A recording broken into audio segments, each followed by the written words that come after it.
Hello students, how are you all? As you know, in the previous lecture we have discussed about the enzymes of replication. Okay, actually replication is the process in which DNA copied in the form of another DNA. ठीक है, means DNA से DNA के बनने के process को आप क्या बोलते हैं? रेप्लिकेशन बोलते हो. तो प्रीवियस लेक्चर में हमने पढ़ा कि कौन कौन से ऐसे एंजाइम्स हैं जिनको हम यूज करते हैं रेप्लिकेशन में. ओके, तो today we are going to discuss the mechanism of DNA replication. Okay, तो आज हम क्या पढ़ेंगे बच्चों? मैकेनिज्म पढ़ेंगे. तो सबसे पहला जो स्टेप है मैकेनिज्म में वो है recognition of the ori site.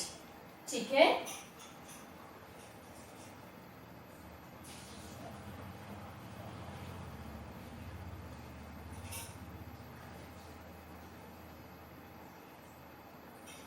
Of ori site. सबसे पहला स्टेप क्या होगा कि जो साइट है जहां से रेप्लिकेशन स्टार्ट होगा. ठीक है, तो ओरी रीजन कैसा रीजन है? Ori site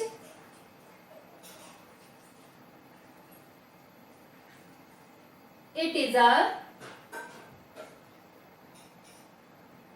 specific sequence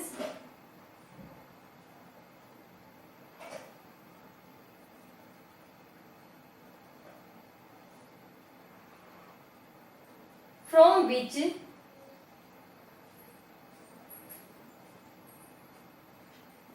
replication start.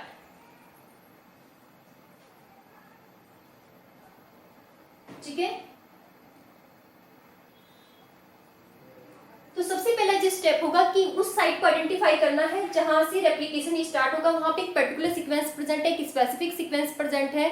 ठीक है, उस सीक्वेंस को हम क्या बोलते हैं? ओरिसाइट या ओरी रीजन. ओके बच्चों, यदि यूकैरियोट्स की बात करें, ओके, यूकैरियोटिक सेल में ori region more than one. Okay, एक से ज्यादा हो सकते हैं ori region. Ori site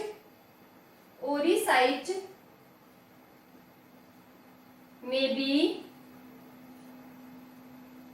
more than one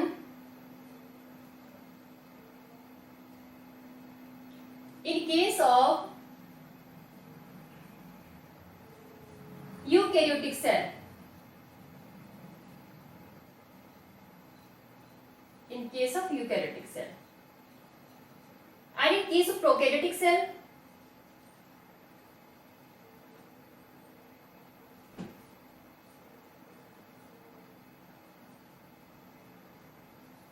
prokaryotic cell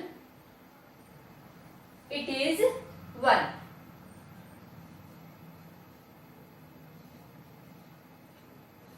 okay, तो ये जो ओरी साइट है या ओरी रीजन है, ये ऐसी सीक्वेंस है जहां से डीएनए का रेप्लिकेशन स्टार्ट होगा.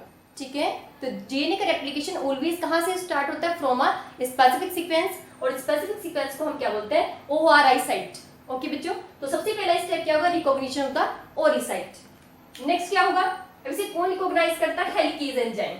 ओके बच्चों, हेलिकेज एंजाइम इसको क्या करता है? आइडेंटिफाई करता है. ठीक है, सेकंड जो होगा आपका सेकंड स्टेप, ओरी साइट से क्या होगा? डीएनए का अनविंडिंग शुरू हो जाएगी. ठीक है, हेलिकेज एंजाइम क्या करता है? Helicase enzyme bind at ori site and start uncoiling of DNA. ठीक है, डीएनए की अनकॉइलिंग करेगा और अनकॉइलिंग करने के बाद जो यूकैरियोटिक सेल है बच्चों, ठीक है, डीएनए कैसा हो जाएगा? And the formation of replication fork. Okay, DNA इस तरीके से ओपन हो जाएगा और ये क्या बन जाएगी? Replication fork.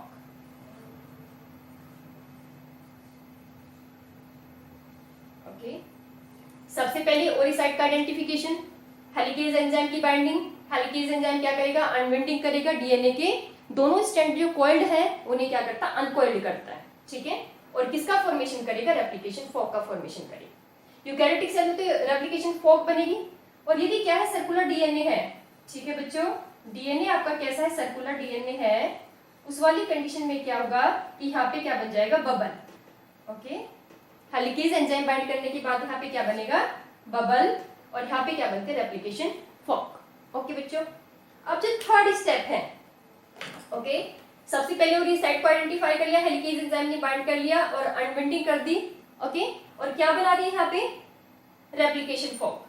अब जो थर्ड स्टेप है बच्चों, वो क्या है, थर्ड स्टेप में जो टोपो आइसोमरेज एंजाइम है, ठीक है, थर्ड केस में क्या होगा, टोपो आइसोमरेज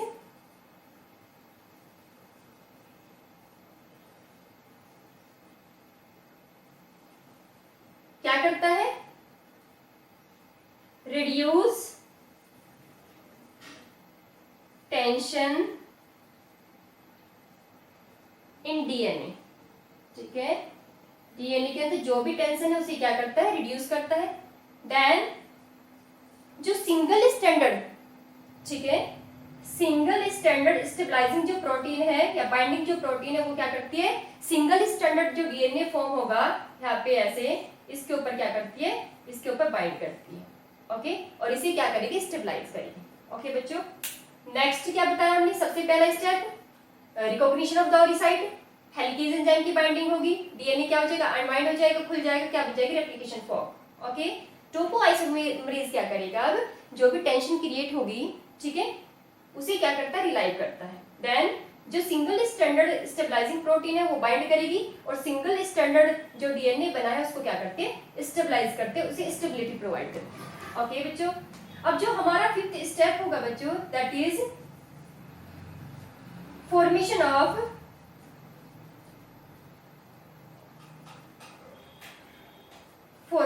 प्राइमर। ओके, प्राइमर का फॉर्मेशन होगा, और प्राइमर कैसे बनता है, it is DNA dependent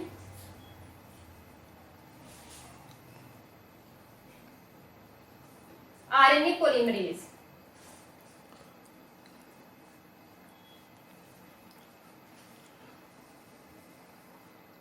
DNA dependent RNA polymerase help in the formation of the primers.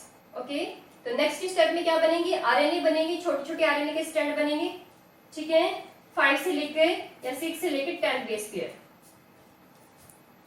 Okay, इसके बाद बच्चों जो नेक्स्ट स्टेप होगा हमारा, उसमें क्या होगा, प्राइमर बाइंड करेगा, binding of the primer, binding of primer.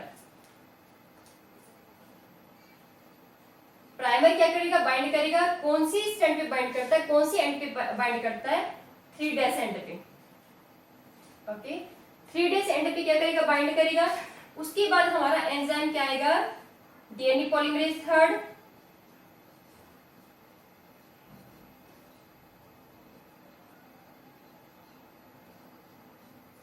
Okay, और ये डीएनए पॉलीमरेज थर्ड क्या करता है बच्चों, ये करता है डीएनए का रेप्लिकेशन, मींस न्यूक्लियोटाइड के बीच में फॉस्फोडाइएस्टर बॉन्ड का फॉर्मेशन करेगा, ठीक है, पॉलीमराइज्ड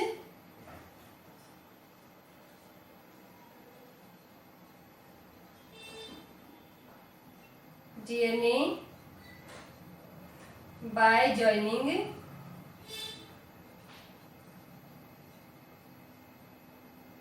nucleotides.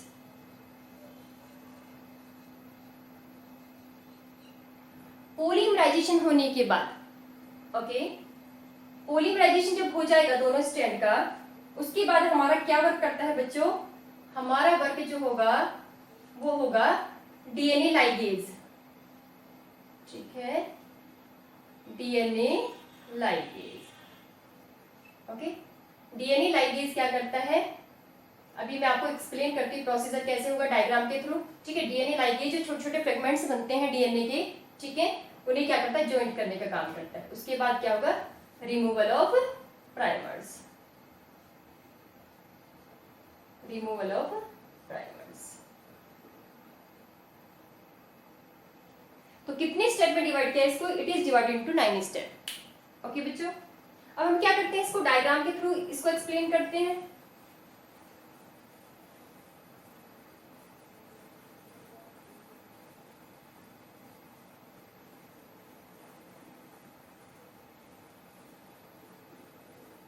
First step, identification of the ओरी रीजन। ओके, सपोज करो ये डीएनए का, ये आपका डबल स्टैंडर्ड डीएनए है, ओके, और यहाँ पे क्या है, ओरी रीजन है। ओके बच्चों, ये क्या है, ओरी रीजन।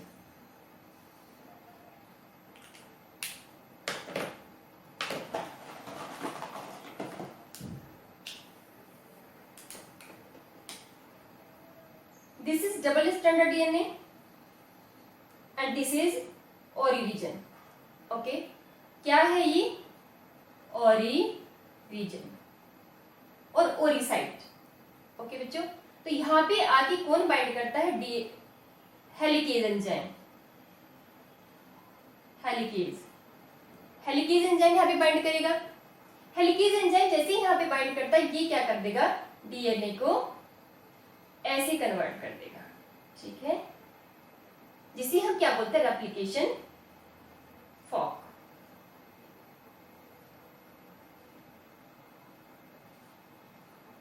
ओके बच्चों, ये हमारी क्या बची, रेप्लिकेशन फॉर्क। ये आपका क्या है, 3' to 5' और ये आपका क्या, 5' to 3'। ओके, सबसे पहला स्टेप आइडेंटिफिकेशन ओरी रीजन का, हेलिकेज एंजाइम का बाइंडिंग होना, और डीएनए का क्या होना, अनवाइंड होना, और किसका फॉर्मेशन होना, रेप्लिकेशन फॉर्क का। रेप्लिकेशन फॉर्क बनने के बाद क्या होगा कि जो टोपोआइसोमरेज है वो क्या करता है, जो यहाँ पे टेंशन क्रिएट होगी उसे क्या करेगा, रिलाइव करेगा, मींस स्ट्रैंड को ब्रेक डाउन करेगा, ज्वाइंट करेगा, तोड़ता रहेगा, जोड़ता रहेगा, ठीक है, जिससे जो भी टेंशन है स्ट्रैंड के अंदर वो क्या हो जाएगी, रिलीज हो जाएगी। ओके, इसके बाद यहाँ पे सिंगल जो स्टैंडर्ड बने हैं डीएनए, इनके ऊपर एक प्रोटीन आके बाइंड करती है, जो इन्हें क्या करती है, स्टेबिलिटी प्रोवाइड करती है। ओके बच्चों, इसके बाद जो हमारा नेक्स्ट स्टेप है उसमें क्या करता है, प्राइमर्स आके क्या करेगा, 3' एंड पे बाइंड करेगा। ओके, प्राइमर्स क्या करेंगे, बाइंड करेंगे 3' एंड पे। प्राइमर्स में क्या है कि यहाँ पे 3' पे क्या है, 3 कार्बन क्या है, 3 OH ग्रुप प्रेजेंट है, ठीक है, यहाँ पे भी क्या है, 3 OH फंक्शनल ग्रुप प्रेजेंट है। तो फिर इसके बाद क्या होगा, binding of the primers. Primers bind करेंगे, कौन सी एंड पे बाइंड करते हैं, 3' एंड पे बाइंड करते हैं। ओके बच्चों, इसके बाइंडिंग होने के बाद डीएनए पॉलीमरेज न्यूक्लियोटाइड को क्या करता रहेगा, ज्वाइन करता रहेगा, ठीक है, इस तरीके से डीएनए के न्यूक्लियोटाइड क्या करेंगे, अटैच, इधर भी ऐसे बनते रहेंगे। ओके, सपोज करो अभी इतना ओपन हुआ है डीएनए, इसके बाद कितना ओपन हो गया, सपोज करो अब इतना ओपन हो गया डीएनए। ओके, ये आपका 3' एंड है, ये क्या है, 5', ये 5', ये क्या है, 3'। ओके, ये प्राइमर और ये आपके न्यूक्लियोटाइड्स। ओके, यहाँ पे क्या है, यहाँ प्राइमर है और ये छोटा सा स्टैंड बन गया डीएनए का। ओके, इसके बाद फिर से एक प्राइमर जुड़ेगा। ओके, और फिर से क्या बनेगा, छोटा सा स्टैंड बनेगा डीएनए का। मींस हम ये ऑब्जर्व करते हैं कि एक स्टैंड क्या है जिसकी पोलैरिटी क्या है, 3 to 5'। Okay, means one stand जिसमें फ्री है 3' and, one stand with free 3' and, ठीक है, जिसके पास 3' एंड फ्री है उसे हम क्या बोलते हैं बच्चों, it is known as the leading strand. ये क्या है, लीडिंग स्टैंड। और ये जो अनदर स्टैंड है, क्योंकि इसमें क्या है, यहाँ पे डबल स्टैंडर्ड डीएनए, मतलब 3' एंड आपका क्या है, फ्री नहीं है, ठीक है, तो इस स्टैंड को हम क्या बोलते हैं, जिसमें फ्री नहीं है, it is known as the lagging strand. क्या है ये, लैगिंग स्टैंड। ओके बच्चों, लैगिंग स्ट्रैंड में जब डीएनए का रेप्लिकेशन होगा तो कैसे होगा, डिसकंटिन्यूअस। कैसे बच्चों, डिसकंटिन्यूअस।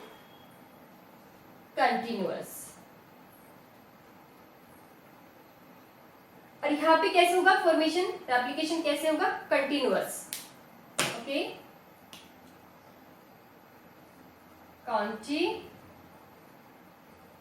कंटिन्यूअस। ओके, तो जिस स्ट्रैंड का रेप्लिकेशन कैसे होगा बच्चों, कंटिन्यूअसली होगा, उसे हम क्या बोलते हैं, लीडिंग स्ट्रैंड। ओके, और जिसमें डीएनए का रेप्लिकेशन कैसे होगा, फ्रेगमेंट्स में, ठीक है, छोटे छोटे फ्रेगमेंट्स बनेंगे न्यूक्लियोटाइड के। ओके, उस स्ट्रैंड को हम क्या बोलते हैं, डिसकंटिन्यूअस स्ट्रैंड बोलते हैं। ओके, या फिर क्या बोलते हैं, लैगिंग स्ट्रैंड। ओके बच्चों, और ये जो छोटे छोटे फ्रेगमेंट्स यहाँ पे बने हैं डीएनए के रेप्लिकेशन होने के बाद, इन्हें हम क्या बोलते हैं, ओकाजाकी फ्रेगमेंट्स। ठीक है, क्या है ये, Okazaki fragments. Okazaki fragments. Okazaki is a scientist, ठीक है, एक साइंटिस्ट थे, सॉरी, ओकाजाकी वो साइंटिस्ट थे जिन्होंने क्या बताया कि जो स्ट्रैंड डीएनए का डिसकंटिन्यूअसली फॉर्म होगा तो उसमें जो छोटे छोटे स्ट्रैंड बनेंगे डीएनए के, उन्हें हम क्या बोलते हैं, ओकाजाकी फ्रेगमेंट्स। ओके, इसके बाद थर्ड स्टेप में आपने बताना है कि डीएनए क्या हो जाएगा, पूरा ओपन हो जाएगा ऐसे। ओके, ये पूरा ओपन हो गया और यहाँ पे क्या बन गया, इसका कॉम्प्लीमेंट्री स्ट्रैंड का फॉर्मेशन हो गया। ठीक है, ये क्या है, 3 to 5 डैश, ये क्या है, 5 to 3 डैश। ओके, ये आपका क्या था बच्चों, 5 to 3 डैश, और ये आपका क्या है, 5 डैश to 3 डैश। ओके, अब इसके बाद क्या होगा, ये जो छोटे छोटे फ्रेगमेंट्स यहाँ पे बने हैं, ये आपस में क्या होंगे, ज्वाइन होंगे, लेकिन पहले क्या होगा, रिमूवल ऑफ द प्राइमर्स, मतलब पहले प्राइमर्स रिमूव होंगे। और इसमें कौन हेल्प करता है, इसमें एंजाइम हेल्प करता है, डीएनए लाइगेज। ठीक है, डीएनए लाइगेज क्या करता है, इन छोटे छोटे फ्रेगमेंट्स को ज्वाइन करेगा। ओके, और प्राइमर्स को क्या करता है, रिमूव करता है। ओके बच्चों, तो मैकेनिज्म यदि आपने देखनी है तो मैकेनिज्म आपने बताना है कि डीएनए के रेप्लिकेशन होने के टाइम पे क्या होगा कि जो डबल स्टैंडर्ड डीएनए है उसकी एक पर्टिकुलर सीक्वेंस पे जाके हेलिकेज एंजाइम क्या करता है, बाइंड करता है सबसे पहले स्टेप में। ठीक है, तो हमने क्या बताया, सबसे पहला स्टेप बच्चों क्या है, रिकॉग्निशन ऑफ द ओरी साइट। ठीक है, जहां पे जाके जिस साइट पे जाके बाइंड करता है उस साइट का नाम क्या है, ओरी साइट है। ओरी साइट पे हेलिकेज एंजाइम बाइंड करेगा, बाइंड करने के बाद डीएनए को अनबाइंड करेगा, अनबाइंड करने के बाद जो भी स्ट्रक्चर का फॉर्मेशन होगा उसे हम बोलते हैं रेप्लिकेशन फोक। ओके बच्चों, रेप्लिकेशन फोक बनने के बाद, ओके, रेप्लिकेशन फोक बनने के बाद क्या होगा, जो 3 डैश एंड है, ठीक है, उन पे क्या करते हैं, प्राइमर्स, छोटे छोटे आरएनए के स्ट्रैंड जाके क्या करते हैं, बाइंड करते हैं। ओके, आरएनए के बाइंड करने के बाद जो डीएनए पॉलीमरेज एंजाइम है, डीएनए पॉलीमरेज 3, वो क्या करता है, पॉलीमराइजेशन करता है, मींस न्यूक्लियोटाइड्स को क्या करता है, अटैच करता है by the formation of phosphodiester bond. Okay, phosphodiester bond बना के क्या करता रहेगा, उनका पॉलीमराइजेशन करता रहेगा। ओके, तो ये जो स्ट्रैंड है, ये कॉम्प्लीमेंट्री स्ट्रैंड जो बन रहा है, इसकी लेंथ क्या होती जाएगी बच्चों, बढ़ती जाएगी। तो एक स्ट्रैंड तो आप देख रहे हो कि एक ऐसा है जिसका फॉर्मेशन कैसे हो रहा है, कंटिन्यूअसली, और एक स्ट्रैंड क्या होगा, उसका रेप्लिकेशन होगा डिसकंटिन्यूअसली, मींस वहां पे क्या बनेंगे, प्राइमर लगते रहेंगे। ठीक है, प्राइमर लगा 3 डैश एंड पे, छोटा सा स्ट्रैंड बन गया डीएनए का, फिर से प्राइमर अटैच होगा, छोटा सा स्ट्रैंड बन गया। ठीक है, तो ये छोटे छोटे जो फ्रेगमेंट्स बनते हैं डीएनए की, इन्हें हम बोलते हैं ओकाजाकी फ्रेगमेंट्स। ओके, जब ये रेप्लिकेशन कंप्लीट हो जाएगा दोनों स्ट्रैंड का, उसके बाद क्या होना है कि प्राइमर्स रिलीज हो जाएंगे। ठीक है, यहाँ पे जो प्राइमर लगा है वो भी रिलीज हो जाएगा, और इधर भी जो प्राइमर लगा था वो भी क्या हो जाएगा बच्चों, रिलीज। बीच में से मतलब सारे प्राइमर्स क्या हो जाएंगे, रिलीज। ओके, इसके बाद डीएनए लाइगेज क्या करेगा कि जो ये छोटे छोटे फ्रेगमेंट्स है उन्हें ज्वाइन करने का वर्क करता है। ओके बच्चों, तो हमने ये देखा कि जो ये स्ट्रैंड है, हमने क्या बोला कि 2 स्ट्रैंड है डीएनए के, एक का फॉर्मेशन कैसे होगा, कंटिन्यूअसली, उसे कंटिन्यूअस स्ट्रैंड बोलते हैं, और दूसरी स्ट्रैंड का जो रेप्लिकेशन होगा उसे हम क्या बोलते हैं, डिसकंटिन्यूअस स्ट्रैंड। ठीक है, जिसमें रेप्लिकेशन कंटिन्यूअसली होगा वो लीडिंग स्ट्रैंड है, और अनदर क्या है बच्चों, that is lagging strand. Okay, अब एक हम टर्म यूज करते हैं, टेम्पलेट स्ट्रैंड। टेम्पलेट क्या है, दोनों स्ट्रैंड है, both the strand are template, both the strand of DNA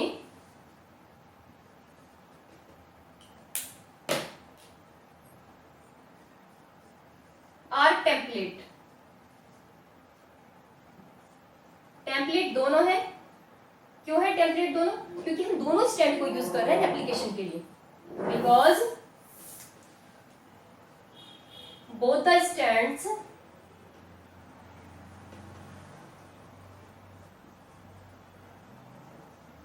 are used. ठीक है, दोनों स्टैंड जो यूज होंगे उन्हें हम क्या बोलेंगे? Template stand. मींस डीएनए के दोनों स्टैंड टेम्पलेट हैं, ये दोनों टेम्पलेट है। ठीक है, लेकिन जो कंटिन्यूअसली फॉर्म होगा वो क्या है? लीडिंग, और जो डिसकंटिन्यूअसली बनेगा फ्रेगमेंट्स के फॉर्म में वो क्या है? Lagging strand. ओके बच्चों, अब आपने क्या बताना है कि लीडिंग किसको बोलते हैं? लैगिंग। आपको पहले ही बता दिया, लीडिंग स्टैंड वो स्टैंड है जिसमें फ्री क्या है? फ्री 3' एंड क्या है? फ्री। ओके, सपोज पर हमने ये फॉक बनाई थी इधर पे, तो फॉक में आप ये देख रहे हो, ठीक है, ये स्टैंड क्या है? 3', ये क्या है? ये क्या है? 3' प्राइम, ये 5', ये 5' और ये 3'। तो यहाँ पे 3' क्या है? फ्री नहीं है। ओके, ये क्या डबल स्टैंडर्ड फॉर्म में है फॉक के अंदर। तो आपने बताना कि जिसमें 3' एंड फ्री है उसको तो बोलोगे आप लीडिंग स्टैंड।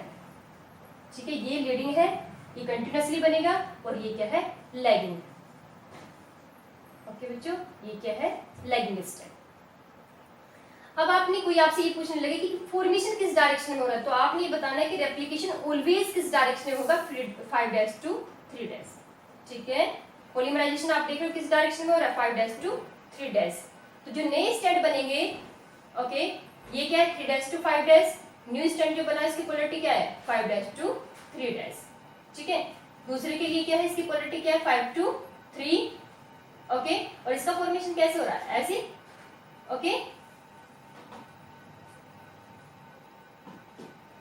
5' to 3'। ओके, तो रेप्लिकेशन ऑलवेज कौन सी डायरेक्शन में फ्लो करता है? कौन सी डायरेक्शन प्रोसीड करता है?